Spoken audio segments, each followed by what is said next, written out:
She sat in silence, staring at old photos of her ex. Then her father walked past, saw her tears, and said nothing. That's when the plan began. The next night, she walked into the dining room and froze. There he was, the same guy who broke her, sitting at the table, smiling, like nothing had ever happened. Confused, angry, embarrassed, she looked at her dad in disbelief. He looked back calmly and said, "You wouldn't listen before, so I brought his voice, to remind your heart what your ears forgot." So she sat down, quiet, unsure, watching. Her ex started talking, loud, confident, showing off. He bragged about his new job, talked about his new car, laughed about his new girlfriend. Then he looked around at the food, rice, vegetables, home-cooked dishes, and said, "Sorry, I don't eat stuff like this anymore. My new girl has a chef."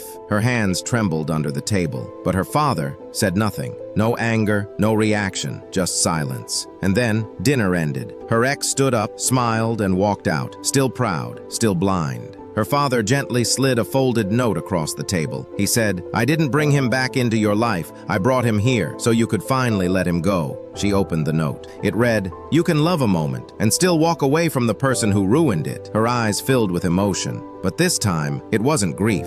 It was freedom. She smiled, because now, finally, she remembered who she was. Sometimes a father doesn't raise his voice. He opens your eyes. Drop a heart if you believe this dad did the right thing.